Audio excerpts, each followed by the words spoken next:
Hello and welcome to Diaspora Digital Media. In the intricate tapestry of education reform, the legacy of leaders like Peter Obi in Anambra State stand as a beacon of hope and progress. Amidst the clamor for political shifts and rhetorical volleys, it is important to reflect on the substantial investments made in education during his tenure. Peter Obi's investment in Anambra's education still celebrated amidst Reno's building surge. My name is Rang Pam Jr., and this is the editorial.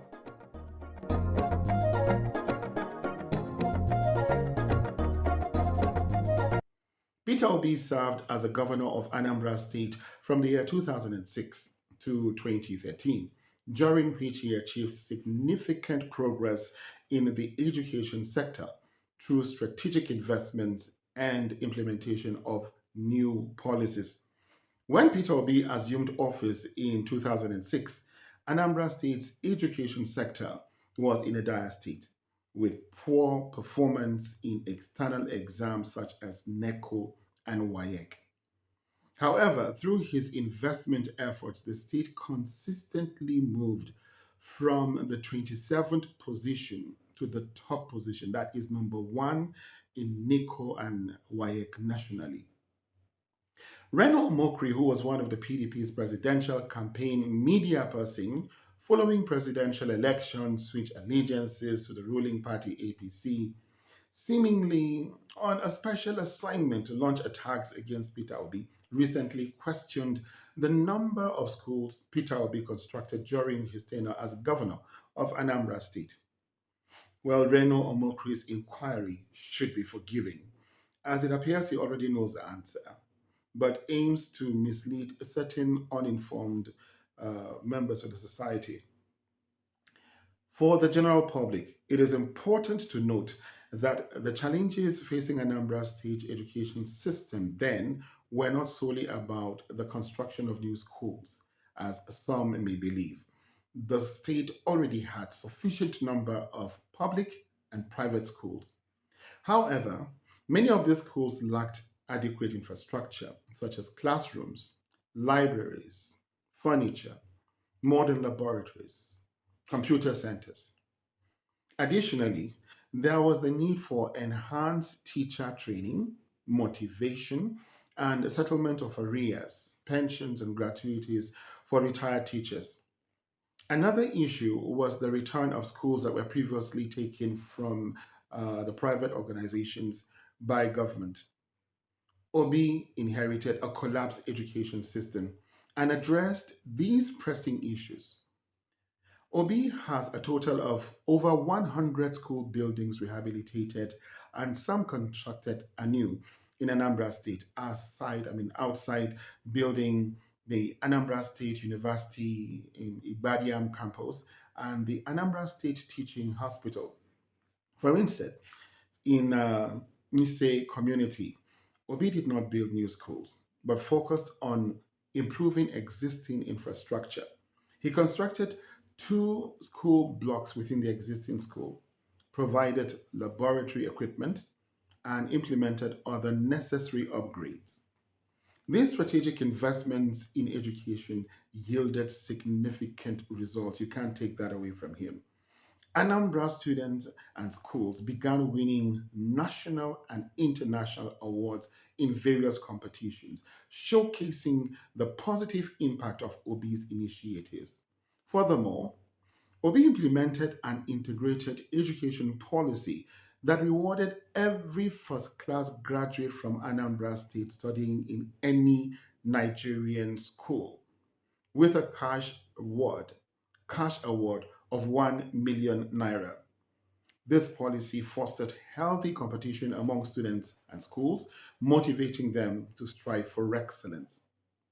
Additionally, he provided support to private schools operating in Anambra State as part of his education policy, recognizing the importance of a diverse education and landscape. Even the current governor of Anambra State, Professor Charles Soludo, not minding his political differences with Peter Obi, acknowledged that Peter Obi laid down solid education foundation upon which his administration is building on. And this is not hearsay. It was reported on the Vanguard newspaper of the 7th of October 2023 and captioned, and I quote, "We are continuing with Peter Obi's legacy in education," end of quote, Soludo says. The governor went on to say, quote, "I thank Mr. Peter Obi for his numerous legacies on the education sector upon which we are building," end of quote. Meanwhile, it is on record that Peter Obi, who is not the immediate predecessor of the current governor of Anambra State, but his impact on education is still acknowledged as a pace setter. Now, with insecurity, no education thrives. Peter Obi tackled the formidable challenge of insecurity head on during his tenure in Anambra State, particularly during turbulent times um, when the state faced heightened threats. His decisive actions not only brought about a true sense of calm and security, but also introduced innovative strategies such as community security initiatives. Under his leadership, every community was equipped with essential resources, including pickup vans, facilities, and security equipment, fostering an environment where safety was paramount. This strategic approach not only reassured pupils and students of all educational levels of their safety, but also significantly boosted school attendance and overall enrollment rates in Anambra State, showcasing the profound impact of his security measures on the education sector. While some like Reno and his APC media propagandists may be fixated on finding new schools built by Obi, the rest of the world celebrates the remarkable results achieved through his investment in Anambra State's education system. In conclusion, in our African tradition of tales by moonlight, let me conclude with this short story. A man had two transport businesses, or companies, if you like, that were not doing so well due to insecurity at his terminals, no seats for waiting passengers, frequent accidents due to worn out tires, and fraudulent accountants. To make matters worse, delayed payments for his drivers. Against the advice of his friends, he decided to hand over the companies to his two sons, one called Robert and the other called Oliver. He gave each of them enough money to buy five brand new cars. Oliver started by engaging a security outfit as guards, thereby making the premises of his business safe. He bought new tires for all vehicles, new seats for the passenger waiting area, employed a new accountant, fired the old one, paid all outstanding salaries for his drivers to resume work, and gave the best driver of each month a gift, a prize reward of 50,000 naira. So, business began to boom for Oliver. Robert, on the other hand, used his money to buy five brand new cars and added this new fleet to an already dysfunctional company. After a year, Robert was still struggling to make profit, while Oliver's new company was hailed as the best, not only in the locality but in the whole country. At this point, Oliver had recovered his initial investment, but with only enough profit to buy four new cars. So Robert went to their father and demanded that Oliver should show how many new cars he was able to purchase for his company. Now, I throw this question to you. If you were the father, what would you have told Robert?